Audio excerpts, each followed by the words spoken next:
सभी शिक्षक साथियों का हमारे YouTube चैनल पर आपका हार्दिक स्वागत एवं अभिनंदन करते हैं। हम लोग बात करेंगे भैया बीपीएससी टायर 4.0 की। हम लोग टोटली यहाँ पर टीजीटी साइंस की बात करने वाले हैं। टीजीटी साइंस में साइंस का क्या क्या सिलेबस रहने वाला है, इसमें क्या क्या चीज़ें पूछी जाती हैं, तो आइए हम लोग इस पर चर्चा करेंगे और संपूर्ण जानकारी इस वीडियो के माध्यम से हम आपको प्रोवाइड करने वाले हैं। जितनी भी चीज़ें इसमें बनती हैं भाई, सारी चीज़ों को हम एक तरीके से कवर करके बताएंगे क्या क्या चीज़ें पूछी जाती हैं और कितनी चीज़ों पर आपको कवर करना है, और ताकि आप अच्छे तरीके से सिलेबस समझ पाएँ। भैया तैयारी करने से पहले यहाँ पर आपको पता होना चाहिए कि क्या क्या इसका सिलेबस है, क्या क्या चीज़ें इसमें पूछी जाती हैं, तभी जाकर के आप अच्छे तरीके से ढंग पूर्वक उसकी तैयारी कर पाएंगे।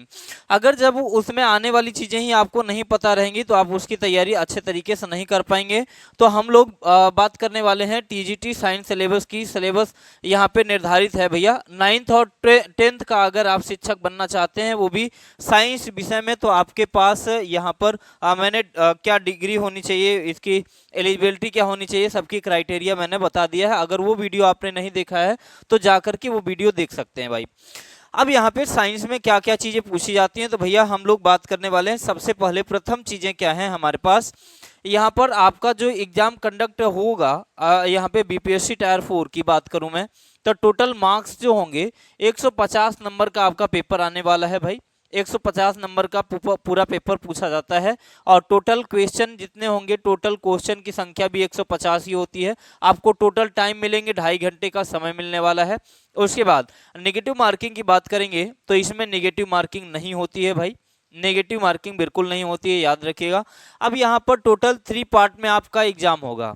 आपका एग्जाम कितने पार्ट में होगा? 3 पार्ट में आपका एग्जाम होता है। फर्स्ट, सेकंड, थर्ड, 3 पार्ट में आपका एग्जाम होगा।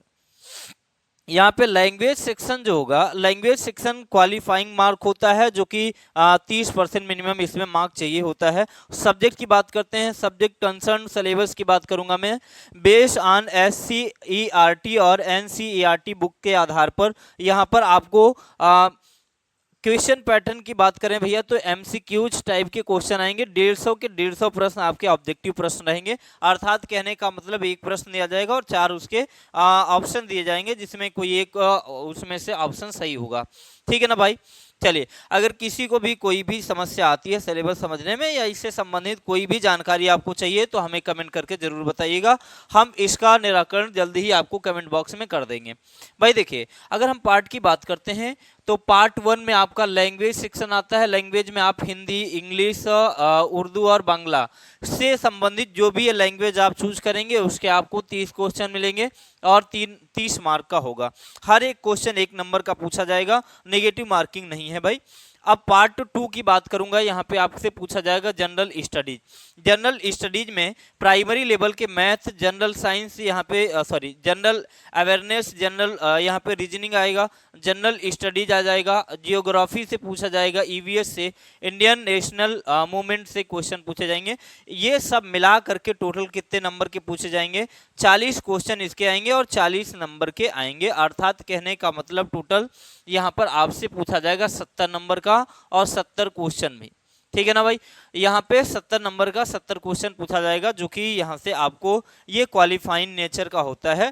ठीक है ना, क्वालिफाइंग नेचर का होगा। अगर हम बात करेंगे थर्ड पार्ट की, भैया सबसे इंपॉर्टेंट चीज ये है कि थर्ड पार्ट में क्या चीजें हैं। पार्ट नंबर 3 में यहाँ पर कंसर्न सब्जेक्ट की बात करूंगा, यानी आपका यहाँ पर 3 पार्ट में एग्जाम होगा। तो 3 पार्ट में एग्जाम होने का मतलब पहले पार्ट में क्या चीजें थी हमने बता दिया ना, कि उसमें आपको लैंग्वेज चूज करना है। लैंग्वेज की 30 क्वेश्चन आएंगे, 30 नंबर के आएंगे।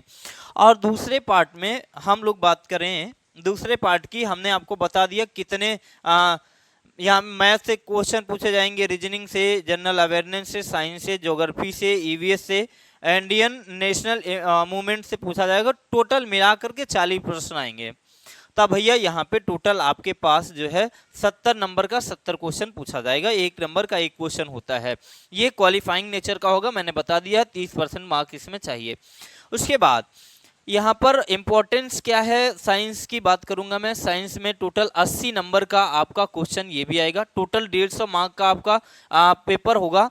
तो 70 नंबर तो उधर हो गया, 80 नंबर इधर बचेगा जो कि आपका साइंस से पूछा जाएगा। 80 ही प्रश्न पूछे जाएंगे, 80 क्वेश्चन 80 मार्क के पूछे जाएंगे, ठीक है ना। क्वेश्चन की संख्या भैया कितनी होंगी, 80 क्वेश्चन होंगे और मार्क कितने बनेंगे, 80 मार्क के इसमें से बनेंगे। और यहाँ पे कट ऑफ यहाँ पर क्लियर करना पड़ेगा भाई, इस पे लगाई जाती है कट ऑफ। जब इसको आप कट ऑफ क्लियर कर लेंगे तो आपका यहाँ पर जाकर के डॉक्यूमेंट वेरिफिकेशन वगैरह हो जाएगा, ठीक है ना भाई। चलिए हम बात करेंगे सिलेबस में। सिलेबस में अगर साइंस की बात करता हूं मैं, तो साइंस में आपको 3 पार्ट पढ़ने पड़ेंगे।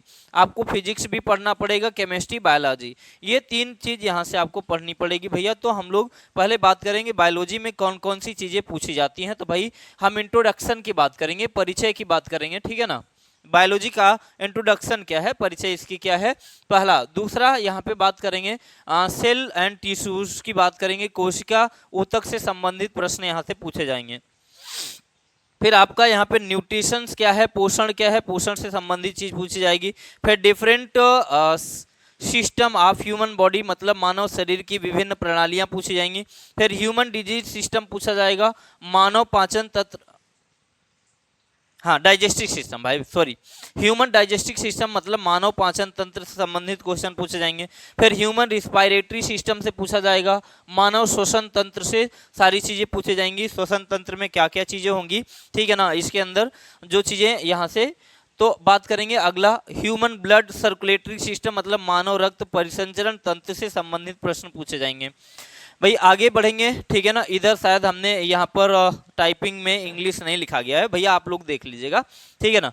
तो अगला यहाँ पे जो चैप्टर है मानव उत्सर्जन तंत्र, फिर यहाँ पे मानव अंतःस्रावी तंत्र की बात करेंगे, फिर मानव तंत्रिका तंत्र, मानव प्रजनन प्रणाली, फिर मानव संवेदी प्रणाली हो जाएगा, फिर आनुवांशिकी, पादप हार्मोन से संबंधित क्वेश्चन आएंगे, प्लांट फिजियोलॉजी से क्वेश्चन पूछा जाएगा, और एनवायरनमेंट पर्यावरण से संबंधित क्वेश्चन पूछे जाएंगे जो कि बायोलॉजी से संबंधित है।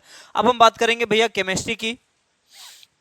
अब केमिस्ट्री में क्या क्या चीजें पूछी जाएंगी, ये सारी चीजें आपको यहाँ से स्पष्ट रूप से पता होना चाहिए, मैं बता दे रहा हूँ। केमिस्ट्री में सबसे पहला लेसन आपसे यहाँ पर पदार्थ तथा उसकी अवस्थाएं पूछा जाएगा, पदार्थ और इसकी अवस्था से संबंधित चीजें पूछी जाएंगी, ठीक है ना। साइंस की अगर बढ़िया तरीके से आप तैयारी करते हैं, ठीक है ना, तो हमारे चैनल पे संपूर्ण रूप से इसका बेहतरीन ढंग से फ्री ऑफ कास्ट एकदम यूट्यूब पर यहाँ पे पूरी तरीके से मैं साइंस यहाँ पर पूरी तरीके से यहाँ पर एक भी चीज़ें छूटने नहीं पाएंगी, और साइंस की सारी क्लासें हमारे चैनल के माध्यम से आप देख सकते हैं, ठीक है ना।